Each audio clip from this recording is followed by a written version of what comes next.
Hi friends, welcome to my channel. మళ్ళీ new video తోటి మళ్ళీ మీ ముందుకు వచ్చేసాను. ఈరోజు స్పెషల్ ఏంటంటే క్షీరాబ్ది ద్వాదశి. అందరూ ఆ దామోదరుడికి ఆ బృందావనికి వివాహం చేస్తారు కదా, అది నేనైతే పిండి దీపాలు అయితే రెడీ చేస్తున్నాను. అవి పిండి దీపాలన్నీ రెడీ చేసి వాటికైతే కుంకుమ బొట్లు అయితే పెడుతున్నాను ఫ్రెండ్స్. ఆ రోజైతే హౌస్ అంతా క్లీన్ చేసుకొని తులసికోట దగ్గర కూడా అన్నీ క్లీన్ చేసుకొని నేనైతే టెంపుల్కి అయితే వెళ్ళాను. ఆ రోజు టెంపుల్కి వెళ్ళి అటు నుంచి వచ్చాక అన్నీ పూజకైతే రెడీ చేస్తున్నాను. ఈవినింగ్ పూజ చేసుకోవటానికి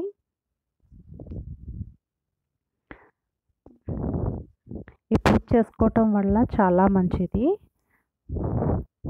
కార్తీక మాసంలో వచ్చే ఇది క్షీరాబ్ది ద్వాదశి రోజు మనము అన్నీ కూడా గుడికి వెళ్ళి కూడా మనం దీపదానం కానీ 365 ఒత్తులు కానీ ఉసిరి దీపాలు కానీ పిండి దీపాలు కూడా పెట్టుకుంటే చాలా మంచిది. నేను కూడా పెట్టాను.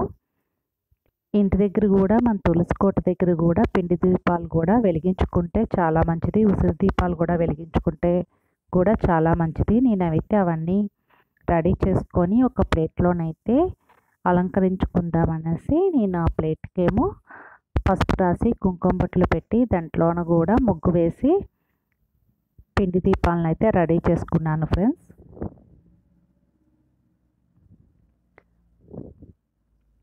చిన్నవి చేసుకుంటే బాగుంటాయి ముద్దుగాను. అవి నెయ్యితో కానీ మనం నువ్వుల నూనెతో కూడా వెలిగించుకుంటే బాగుంటుంది. నేను ఇంట్లోనైతే దేవుడి దగ్గర కూడా పూజ చేసుకొని హారతి తీసేసుకున్నాను.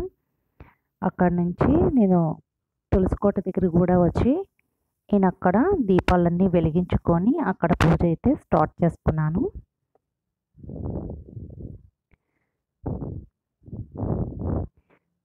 ఇక్కడైతే తులసికోట దగ్గర అయితే నేను పూజ రెడీ చేసుకున్నాను. అన్నీ పెట్టేసుకొని ప్రసాదాలు పళ్ళు అన్నీ కొబ్బరికాయ అన్నీ కొట్టేసి దీపాలన్నీ పెట్టేసుకున్నాను. ఆ రోజైతే 11 దీపాలు పెట్టుకుంటే చాలా మంచిది అంటారు. నేను 11 దీపాలు కూడా పెట్టుకున్నాను. పిండి దీపాలు కూడా పెట్టుకున్నాను. ఇంకా ఉన్న దీపాలు కూడా అన్నీ వెలిగించుకొని నేను ఈ రకంగా అలంకరించుకున్నాను. అక్కడ నా దగ్గర ఉన్న బొమ్మలతో కూడా కృష్ణుడు బొమ్మలు కూడా ఉన్నాయి. అవి కూడా ఇక్కడ పెట్టి నేనైతే పూజ అయితే చేసేసుకున్నాను. అలా చేసుకోవటం వల్ల చాలా మంచిది అంటారు. కార్తీక మాసంలో వచ్చిన ప్రతి ఒక్క ఆ రోజు కూడా మనం దీపాలు పెట్టుకొని గుడులకి వెళ్ళి దీపాలు పెట్టుకుంటే కూడా చాలా మంచిది. కార్తీక మాసంలో దానం కూడా చేస్తే చాలా మంచిది. నేనైతే లాంగ్ వీడియోలు అయితే చేయటానికైతే నాకు టైం అయితే లేదు ఫ్రెండ్స్, అందుకే చేయలేకపోయాను. ఇప్పుడైతే ఈరోజు అయితే నేను లాంగ్ వీడియో చేసి మీకైతే అప్లోడ్ చేస్తున్నాను. ఇది అయితే మార్నింగ్ తీసాను నేను పూజ అయిపోయాక. అక్కడైతే లైట్స్ అయితే పెట్టాను. మా ఇంటి దగ్గర ఉన్న ఉసిరి చెట్టు దగ్గరికి కూడా ఉసిరి దీపం కూడా వెలిగించాను. అక్కడ చాలా బాగుంది. ఆ చెట్టుకి ఉసిరికాయలు కూడా చాలా ఉన్నాయి ఫ్రెండ్స్. ఆ రోజు ఉసిరి చెట్టు దగ్గర వెలిగిస్తే మంచిదంట. Bye friends.